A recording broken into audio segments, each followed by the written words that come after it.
sol, hoje o dia todo de chuva, dia todo assim mais frio e tudo, diferente, porque é uma cidade do Nordeste, litorânea, é sempre muito calor, mas hoje o dia todo muita chuva, mas graças a Deus pode ser chuvas de bênçãos também em nossas vidas, principalmente porque a gente está aqui juntos hoje. É Que isso, bênção. Chuvas de bênção no Nordeste, coisa boa. E é isso que é nós isso. queremos para nossa vida também, não é verdade? Chuvas de bênção. Que Deus possa te usar poderosamente. E muito obrigado mais uma vez por tua presença aqui com a gente. Amém, obrigado, Tiago.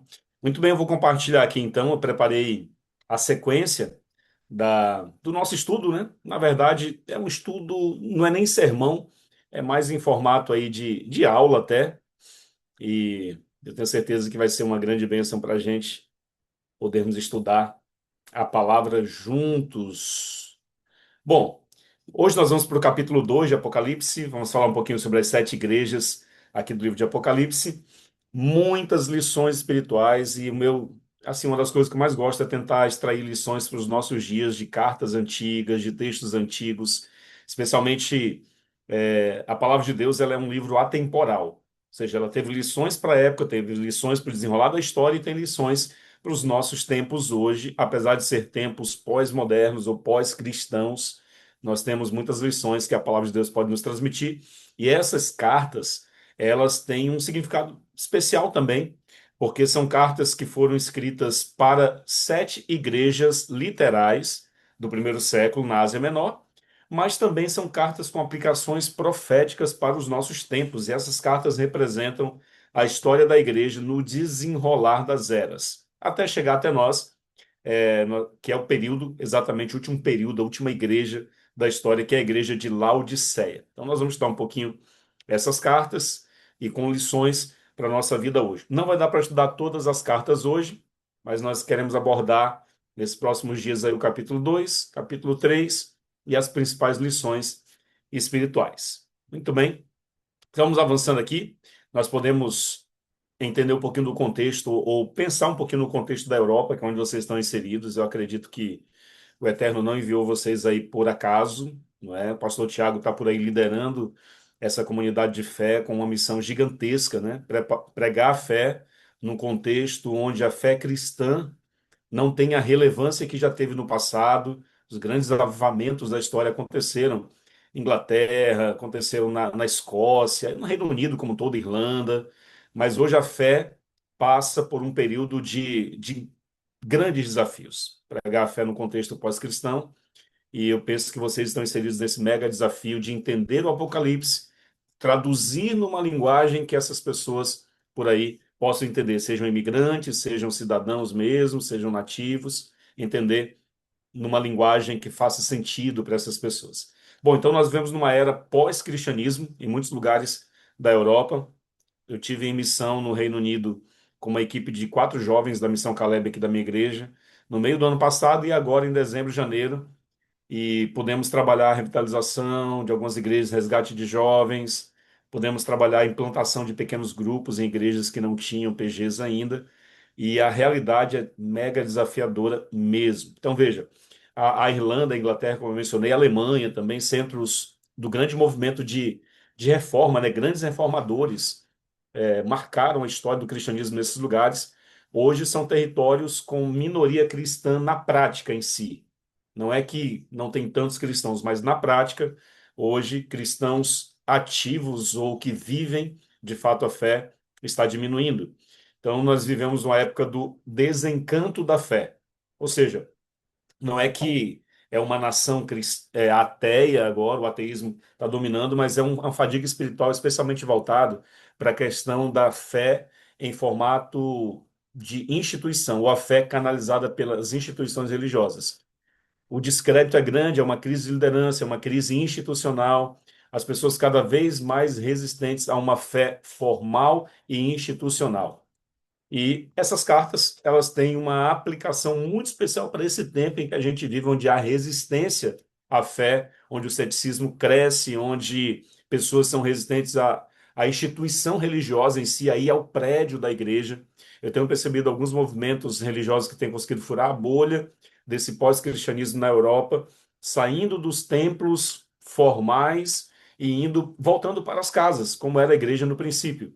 Então, as home churches, os lugares mais informais, mais aconchegantes, onde você pode sentar num sofá, sentar à mesa, trocar uma ideia, olhar nos olhos, estudar a palavra, louvar a Deus, num formato mais de igreja no lar, tem sido as igrejas que têm conseguido, de alguma forma, furar a bolha e alcançar pessoas desse contexto pós-cristianismo. E há 2000 anos, Cristo, ele ditou essas 7 cartas, não ditou literalmente, né, mas Cristo deixa, por meio do apóstolo João, 7 cartas para igrejas que viviam crises.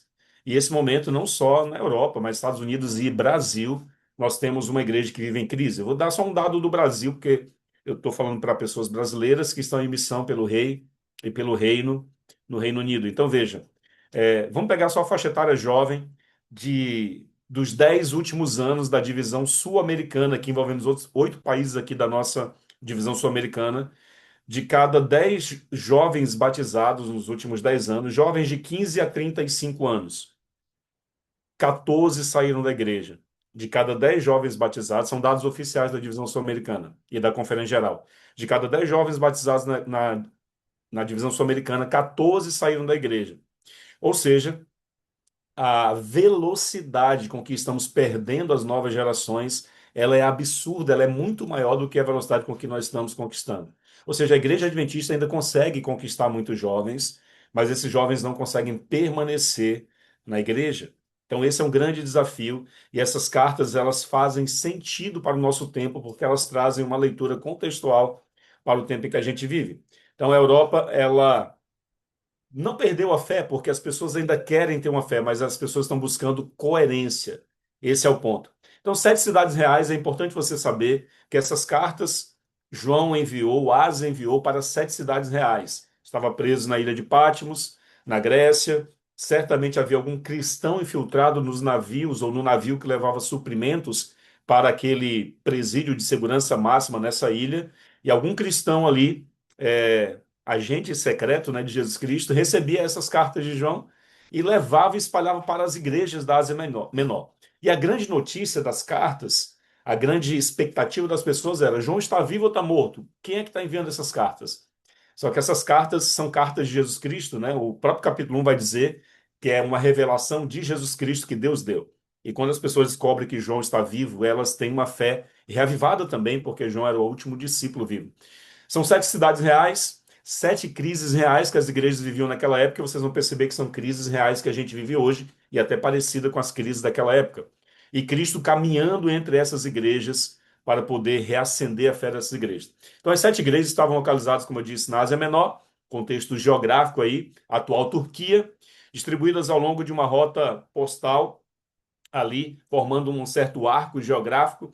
Não eram as únicas igrejas da região, é claro, né? Haviam outras igrejas na região, mas eram as 7 escolhidas por Cristo para receber uma mensagem muito específica para aquele tempo, porque essa mensagem serviria para nós hoje também. Então havia um contexto político, não só geográfico. Contexto político, Roma ela governava todo o Mediterrâneo, o culto ao imperador era lei, acender incenso ao imperador era obrigatório, e é por isso que os cristãos eram naturalmente perseguidos porque eles não prestavam culto ao imperador. Ou seja, ser cristão em uma dessas cidades significava escolher entre a fé e a sobrevivência. Então nós vivemos num tempo em que a gente ainda não precisa fazer esse tipo de escolhas, a não ser em alguns lugares da Terra. Já existem nações do mundo onde os cristãos vivem esse tipo de realidade. Então, Éfeso, capital da Ásia Menor, só um resumo das 7 igrejas, né, aqui. Esmirna, cidade dos mártires. Pérgamo, trono do imperador. Tiatira, um centro comercial muito importante na Ásia Menor e ali no primeiro século. Sardes, riqueza e dormência, são 2 contrapontos que nós vemos nessa cidade. Filadélfia apresenta uma porta aberta, e nós vamos ver um pouquinho de detalhes de cada igreja. E a Laodiceia é uma igreja tépida e orgulhosa. E eu fui investigar o significado dessa palavra tépida, pastor Tiago, que eu nunca tinha ouvido falar. E aqui nos meus estudos foi ver o que significa tépida. Tépida é exatamente uma expressão que significa morna. Quer descrever a mornidão dessa igreja de Laodiceia. Ela era morna e ela era orgulhosa. Aí eu aprendi uma palavra nova aqui em português, a palavra tépida, que a primeira vez que eu ouvi foi estudando para o estudo de hoje. Então é interessante as características dessas igrejas, né? Uma mensagem em 3 camadas especiais eu dividi aqui para facilitar de maneira didática o nosso aprendizado hoje.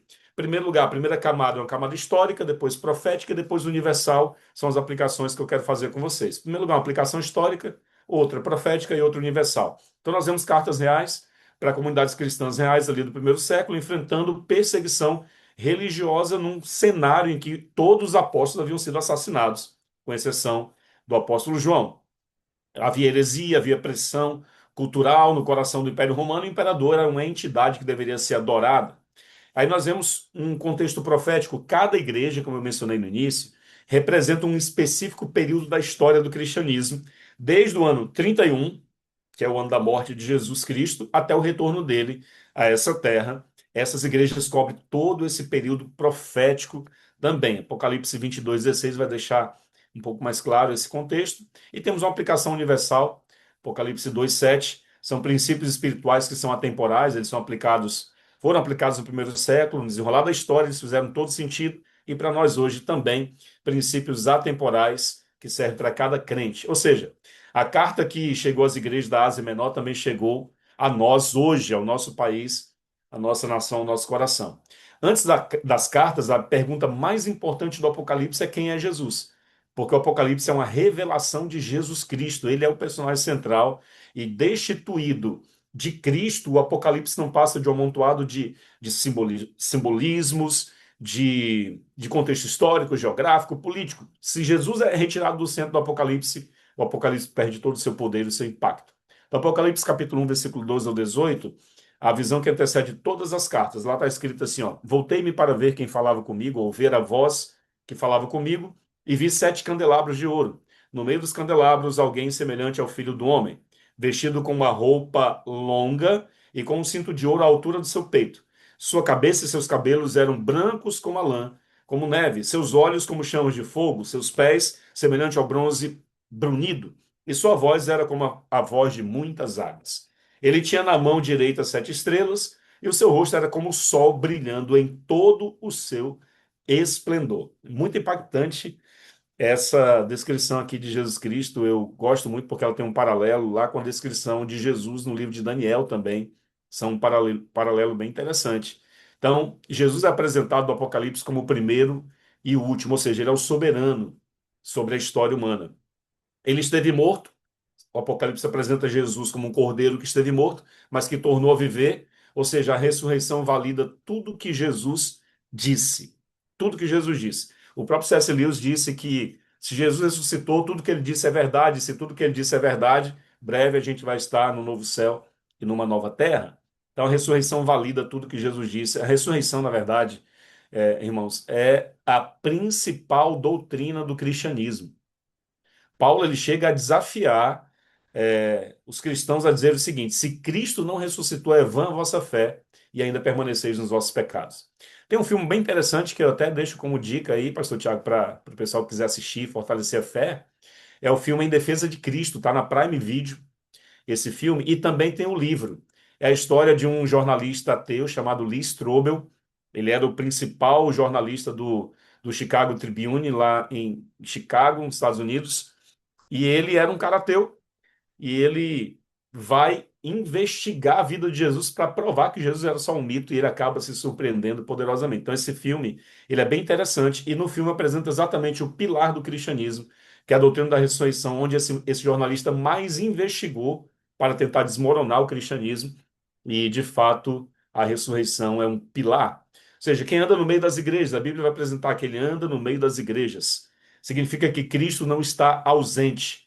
Ele está presente, ele está avaliando, ele está sustentando. Ele não é um Deus distante, ele não é apenas um Deus transcendente, criador, poderoso, soberano. Ele é um Deus imanente, ou seja, é um Deus de perto, é um Deus acessível, disponível. Ele anda no meio das igrejas. E ele segura as 7 estrelas, ou seja, os líderes das igrejas estão em suas mãos. Estrelas na profecia, mensageiros. Os líderes estão nas mãos do Senhor.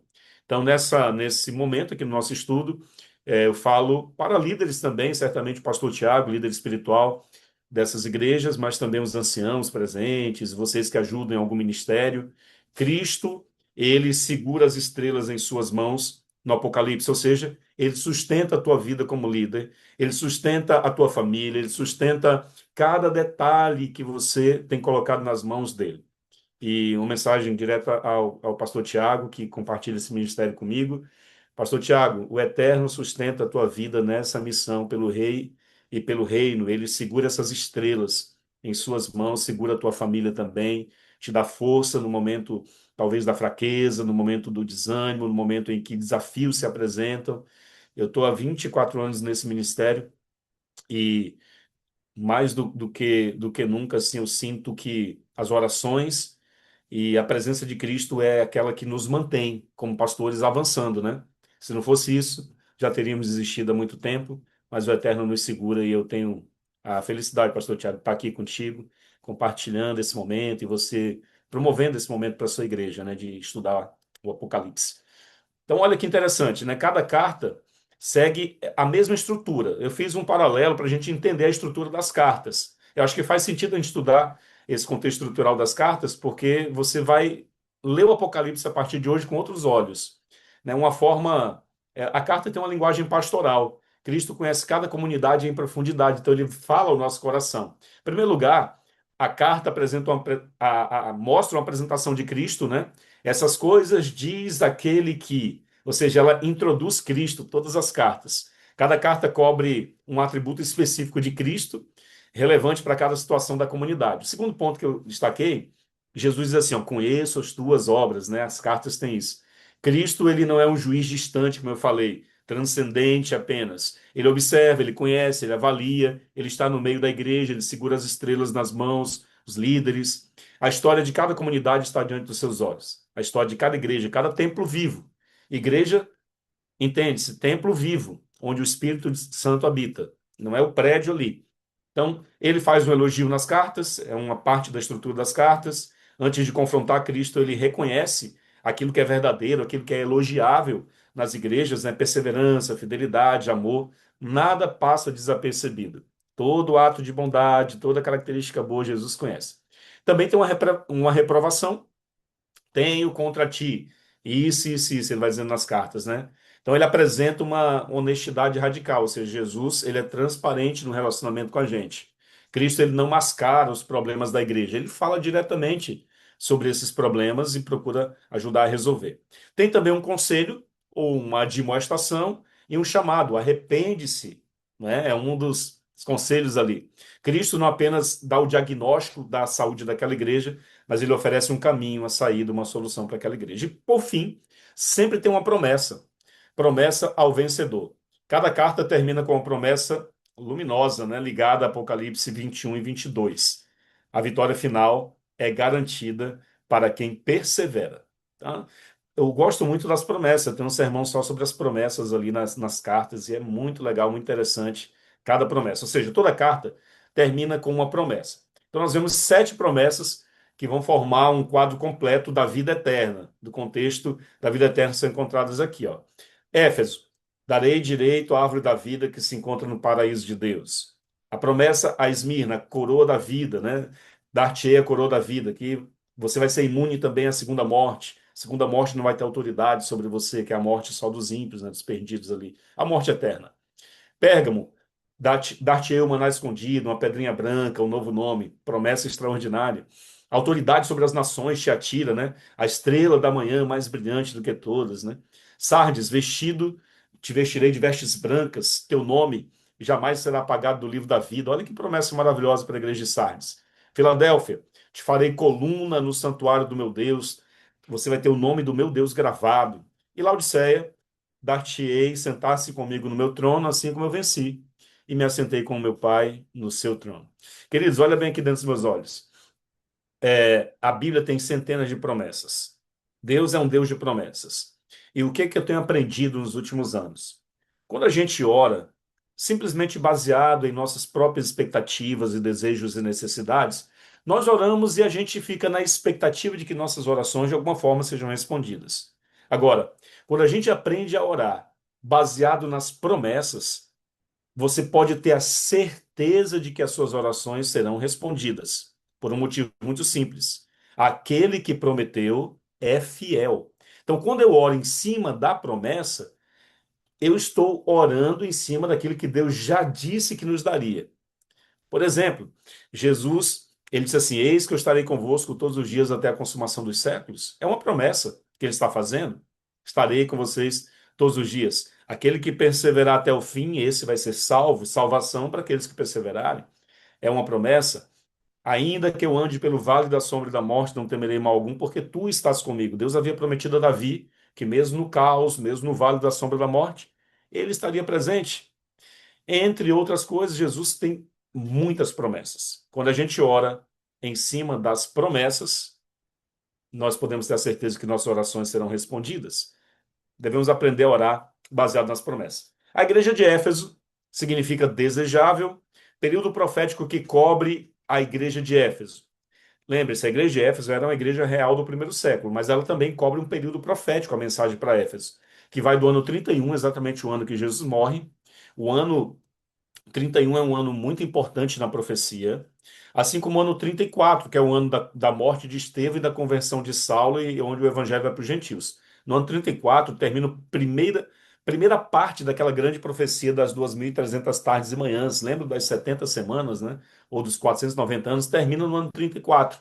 Então, esse período entre o ano 31 e 34, período muito importante.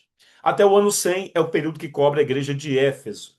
E aqui nós temos algumas ruínas da igreja de Éfeso. Vocês estão pela Europa, vocês estão muito perto. Se vocês quiserem organizar o turismo aí, bem rapidinho vocês estão por ir para esses lugares. Vale muito a pena, pastor Tiago. Já deve ter tido a oportunidade de chegar próximo aí, ou quem sabe nesse lugar, né? É verdade, uma boa dica é sair da igreja aí. O mais próximo que eu estive foi em Istambul, mas Oh, eu tenho visto ali que não é muito difícil não fazer a rota das sete igrejas. fantástico, fantástico. E realmente é uma experiência, deve ser uma experiência singular. Eu ainda não fiz, mas é um dos propósitos meus aí para os próximos anos, se Deus quiser. Então, olha que interessante, né? Era uma grande metrópole na Ásia Menor. É legal conhecer o contexto geográfico, né, da época político também. Éfeso era a maior cidade da Ásia Menor e um dos pontos mais estratégicos do Mediterrâneo Oriental, centro de comércio, cultura e também da religião, né? Abrigava o templo de Artemis e que se tornou uma das sete maravilhas do mundo antigo, esse templo de Artemis. Olha o que disse Heráclito. Separei uma frase do filósofo grego que foi citado por William Barclay. Ele disse assim, ó: nenhum homem poderia viver em Éfeso sem chorar constantemente pela degeneração e corrupção que imperavam nessa grande cidade. Então havia uma degradação na cidade de Éfeso. O templo de Artemis, por exemplo, centenas de sacerdotisas se prostituíam nesse templo. Eles faziam isso, havia a prostituição cultual. Era como se eles quisessem excitar os deuses para que pudessem derramar bênção sobre a terra, né? Então, santuário de asilo para criminosos, esses santuários eram um abrigo para os criminosos e uma região e uma religião, aliás, que normalizava a exploração. Havia magia e ocultismo, características aqui da igreja de Éfeso.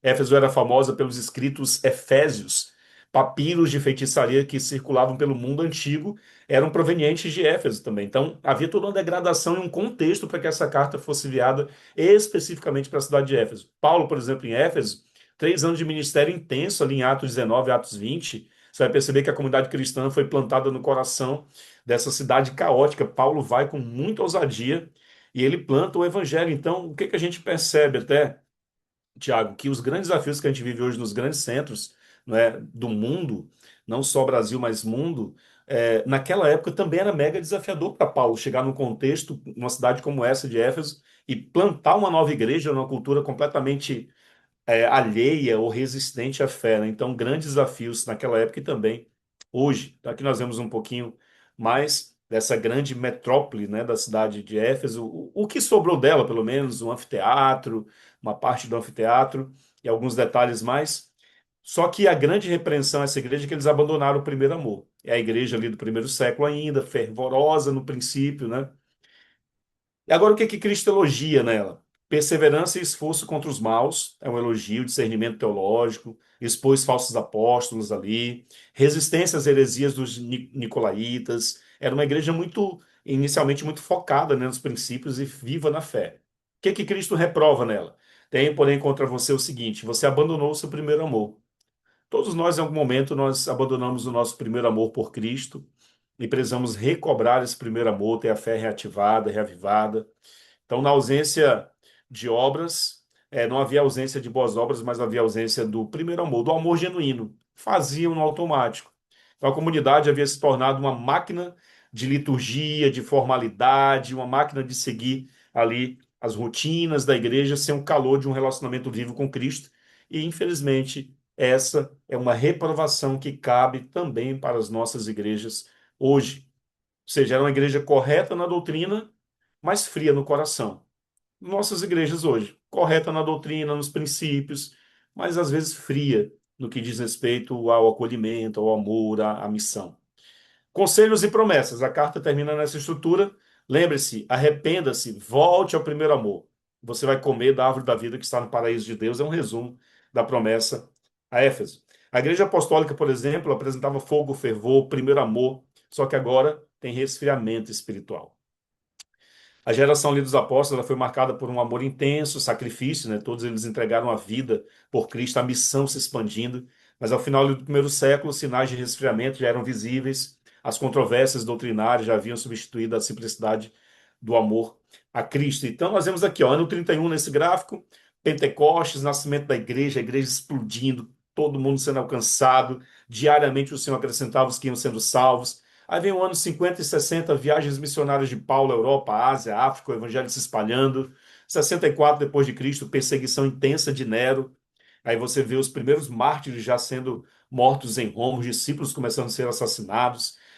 Anos 70, destruição de Jerusalém por Tito, a profecia de Jesus em Mateus 24 começa agora, se cumpre ali no ano 70. 90 depois de Cristo, João começa a escrever o Apocalipse em Patmos, ele já está bem velhinho, último discípulo vivo. Ano 100, fim da era apostólica, início de uma era de transição, ou seja, transição da igreja de Éfeso para a igreja de Esmirna. Esmirna significa cheiro suave. Olha que interessante. Éfeso passou ano 31 até o ano 100. Depois vem Esmirna. Ano 100 até o ano 313. É a era dos mártires. Muita gente morrendo pela fé aqui. As ruínas de Esmirna conseguiram descobrir, estão preservadas até hoje, né? Partes da cidade de Esmirna aí, quando o pastor Tiago for numa excursão com vocês aí, ó, organizar, vocês vão poder tirar uma foto nesse corredor aí em Esmirna. Enfim, o imperador dominava tudo e todos tinham que adorar o imperador, e era uma época de perseguição e martírio também dos cristãos, né? Fidelidade até a morte. Então, Esmirna era uma das mais belas e prósperas cidades do mundo antigo. Leal a Roma, desde o século III a.C., era também um dos maiores centros do culto ao imperador. Por isso que tem essa estátua do imperador que foi encontrada lá, né? Então, a recusa em cultuar o imperador podia custar liberdade, propriedade, inclusive a vida, como a gente viu que aconteceu com os discípulos e muitos mártires dessa época. Policarpo de Esmirna, tem uma história interessante sobre ele, era um discípulo de João, bispo de Esmirna na época, foi queimado vivo na arena por se recusar a renegar a Cristo. Suas últimas palavras foram: olha que interessante, tenho 86 anos de idade, tenho servido há 86 anos de idade eu tenho servido e ele jamais me fez mal nenhum. Jesus. Como posso blasfemar contra meu rei que me salvou?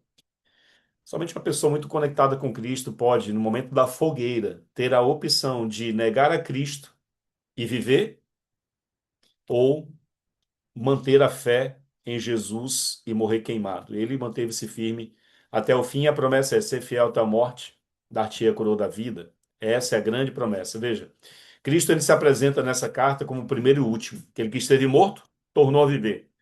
E a eles, perseguidos por não adorar o imperador, Cristo diz assim, ó, conheço um que sobreviveu à morte, ou seja, não tenham medo. Vocês percebem que a carta ela tem uma aplicação muito especial, porque esse período era o período dos mártires. Então, Jesus, conheço um que venceu a morte, ou seja, estive morto, mas tornei a viver. Não tenho medo. A morte não é o fim, a morte é o inimigo que vai ser vencido para sempre. Não tem uma reprovação muito clara ali.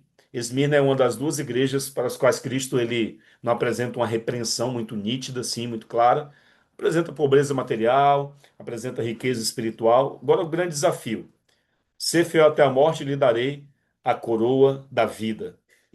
No grego é a coroa Stefanos, né, que era usada pelos vencedores nas grandes Olimpíadas daquela época lá, nos Jogos Gregos. Coroa da vida eterna.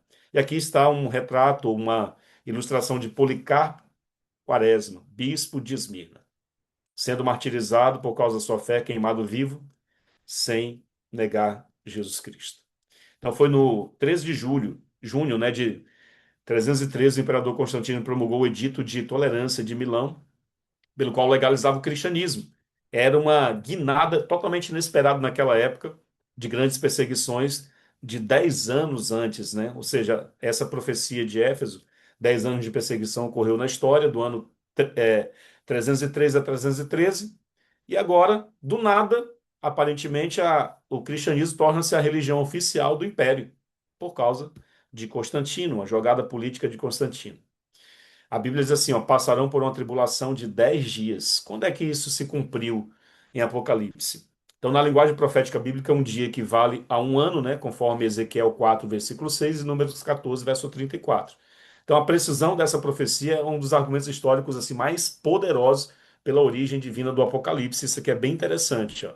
Nós tivemos várias perseguições aqui, uma perseguição de 98 a 244 depois de Cristo, por Trajano, Adriano, Marco Aurélio, mas tivemos essa perseguição de 249 a 259, Décio e Valeriano, primeira perseguição sistemática a todos os cristãos do Império, né?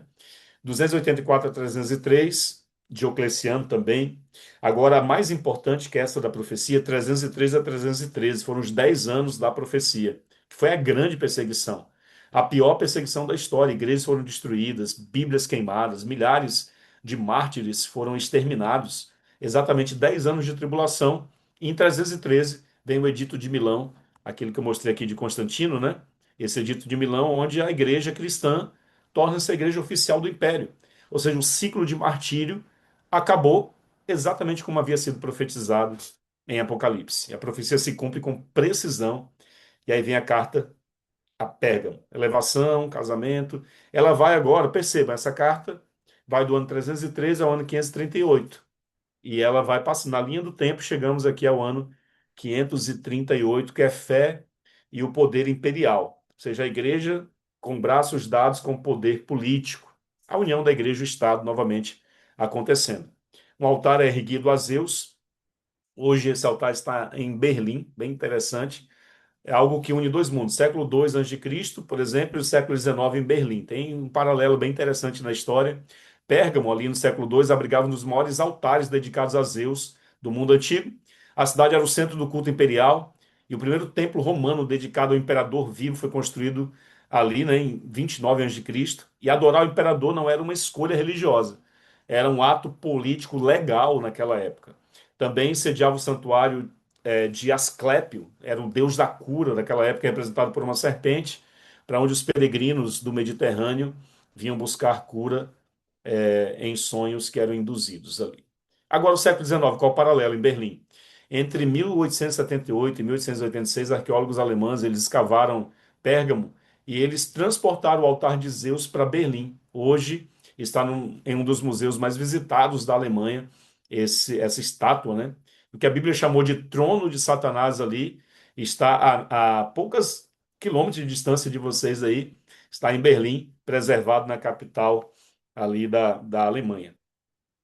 Agora, olha que interessante, quando a igreja se casou com o Estado, né, com o poder, grandes consequências. Irmão, sempre houve perseguição religiosa quando a igreja se uniu ao Estado na história. Hoje existe separação de igreja e Estado nos países livres, mas a profecia diz que a igreja vai se unir ao Estado novamente, e o resultado natural vai ser perseguição religiosa.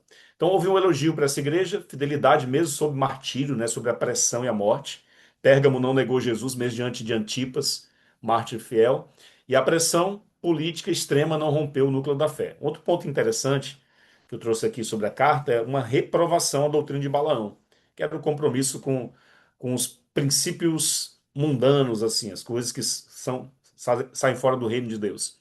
Assim como Balaão induziu Israel à idolatria, havia os que em Pérgamo ensinavam compromisso com práticas pagãs. A tolerância que começou com sobrevivência tornou-se uma acomodação religiosa daquela época. Do ano 313 a 538 foi o período da igreja de Pérgamo. Com o Edito de Milão ali, por Constantino em 313, ele legaliza o cristianismo. E em 380, Teodósio tornou a religião oficial do império. Ou seja, o que antes era Perseguido agora era o poder. Ser cristão agora era status.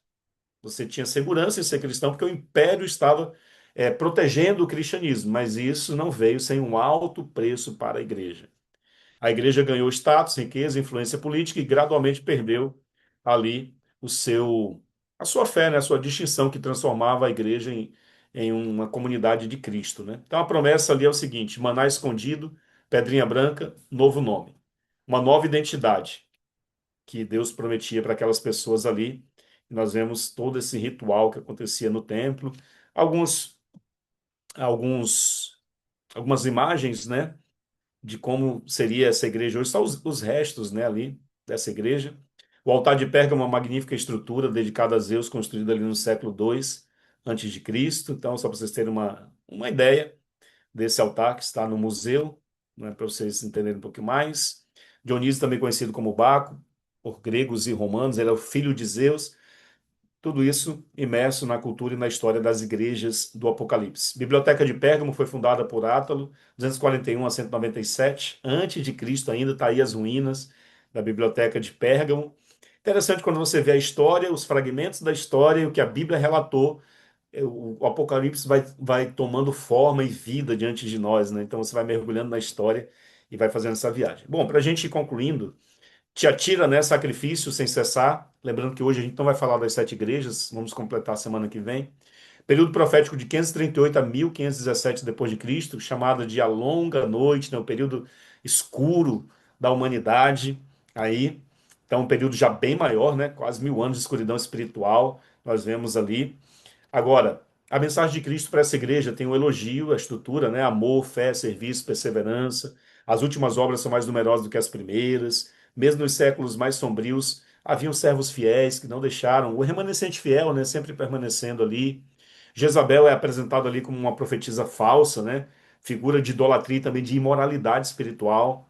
Tradição humana substituindo as escrituras sagradas já aparece nesse período da história do cristianismo. O sacerdócio humano substituiu o sacerdócio de Cristo. Nós vemos a supremacia da igreja sobre a Bíblia, né? Então, os Assim, demais de Tiatira, a Bíblia vai mencionar os que não conheceram as coisas profundas de Satanás, Apocalipse 2:24, são os valdenses, os seguidores de John Huss e outros que guardavam, né, a palavra de Deus e não largaram a palavra, né? No ano 538, nós temos o Papa reconhecido como autoridade suprema sobre a igreja e também sobre o império, tanto é que ele coroava os imperadores, os reis, né? No ano de 800, o Carlos Magno coroou o Papa, a aliança da igreja com o Estado, né, com a força da arma, com a espada, nesse caso aqui. Mil, opa, alguém ligou aqui e cortou minha chamada, só um pouquinho. 1095 são as cruzadas, né? A fé como uma arma de conquista. 1184 nós temos a Inquisição medieval institucionalizada, perseguição, cristãos sendo mortos. 1380 o Wycliffe traduz a Bíblia para o inglês e começa aí um período de reforma protestante muito grande, muito intensa. 1415 John Hus queimado vivo, plantando a reforma 100 anos antes, né? São os pioneiros aí, os primeiros passos da reforma protestante. 1517 Lutero e as 95 teses da justificação pela fé e o grande Lutero é o grande nome da história da Reforma Protestante. Lutero tem uma frase que me chama muita atenção, gosto muito, e diz assim: tenho tanta coisa para fazer hoje que eu vou passar as 3 primeiras horas do dia em oração. Às vezes a nossa frase é: tenho tanto para fazer hoje que eu não tenho nem tempo para ler a lição, né, para fazer algo, um culto a Deus. Mas Lutero, ele enfrentava, né, as forças do mal, a resistência da igreja, a resistência do poder do Estado, mas ele disse ele perseverava e, em nome de Cristo, ele avançava com a coragem que nem ele mesmo sabia que tinha, né? Então, nós temos um mapa do cristianismo, mapa de 2 mil anos da história do cristianismo aqui, ó, começando em Éfeso, 31 até o ano 100, depois passou Éfeso, né? Esmirna, 100 a 313 também passou. Pérgamo, 313 a 538 também passou. Olha, essas igrejas estão passando, todas passando na história. 538 a 1517 também passou. Vamos chegar em Filadélfia, vai até 1844, né? Depois, a Laodiceia, 1844, até a volta de Jesus. Cada igreja dessa durou um tempo específico e passou. Que período da história estamos vivendo hoje? Essa é a grande questão. Porque no mapa do cristianismo nos últimos 2000 anos, nós estamos vivendo no período de Laodiceia, no período que antecede a vinda de Jesus. Não podemos marcar nenhum tipo de datas, mas o fato é, cada igreja demorou um tempo e passou. Por exemplo, do ano 31 ao ano 100, passou aí 69 anos. Foi o período que durou Éfeso. Do ano 100 ao ano 313, aí mais 213 anos, mas passou. 313 a 538, e aí, mais um período de história da igreja, passou também. Estamos vivendo já em tempos emprestados. Bom, por fim, as sete cartas elas trazem uma mensagem muito importante para nós. Cada carta, Cristo é o centro delas. Cada carta termina com uma promessa de Cristo para a igreja em todas as eras. Cada período histórico é supervisionado por Cristo. As promessas de Apocalipse 2 e 3, especialmente, se cumprem na Nova Jerusalém, Apocalipse 21 e 22. Há um paralelismo. Lembra do quiasma que a gente viu lá na semana passada, né? Éfeso perdeu o primeiro amor. Então, Cristo oferece a árvore da vida, que é a fonte do amor eterno, né? Esmirna enfrentou a morte, claro, mas Cristo que morreu, ele volta a viver. Ele diz: Ó, eu estive morto, mas agora estou vivo. E aí ele dá a coroa da vida eterna. A gente vai em Pérgamo, que ela se perdeu no poder, igreja, Estado ali. Cristo dá a pedra branca com um novo nome que ninguém conhece, nenhum poder pode conferir a não ser o poder dele. Tiatira sobreviveu à longa noite, período da Idade Escura. Cristo é a estrela da manhã que anuncia o amanhecer para aquela igreja. Olha que paralelo extraordinário, Cristo como centro. E ele diz: Eu sou o Alfa e o Ômega, o primeiro e o último, o princípio e o fim. Apocalipse 22, versículo 13. E a grande questão agora é para nós. Qual dessas igrejas descreve você melhor? Essa é uma reflexão, porque a mensagem dessas igrejas serve para a gente hoje. Você está fazendo tudo certo, mas perdeu o primeiro amor, né, que movia tudo na tua vida. Às vezes a tua vida cristã virou só um formalismo. Religioso vai à igreja, sábado de manhã, depois correria total semana inteira, volta de novo para a igreja. Tem pessoas que o único momento que ela tem um contato espiritual com a Bíblia, com Jesus, é no sábado de manhã, no culto, ou às vezes numa programação ou outra, mas não tem uma vida com Deus no dia a dia, separando tempo de qualidade, né? Então veja, você está sofrendo a pergunta se Cristo vê, ou seja, ele vê. Ele que venceu a morte, ele fala: seja fiel. Essa é a palavra de Cristo para nós. Você transigiu com o mundo para sobreviver e não sabe mais onde está a linha, o limite, né? Passou da linha. Pérgamo vai nos ensinar que Cristo está caminhando conosco e vai nos fortalecendo nessa caminhada. Você é herdeiro de uma tradição que substitui a relação direta com Cristo? Então entenda, a vida espiritual só faz sentido se ela estiver conectada com Jesus. E Laodiceia vai terminar ali, ó: eis que eu estou à porta e bato. Ou seja, Cristo ainda bate a porta do nosso coração. A questão é, ele encontra a porta do nosso coração aberta ou fechada? Esse é o grande ponto, essa é a grande reflexão que a gente pode fazer hoje. Que ele encontre o meu coração aberto e sensível à sua voz. Amém.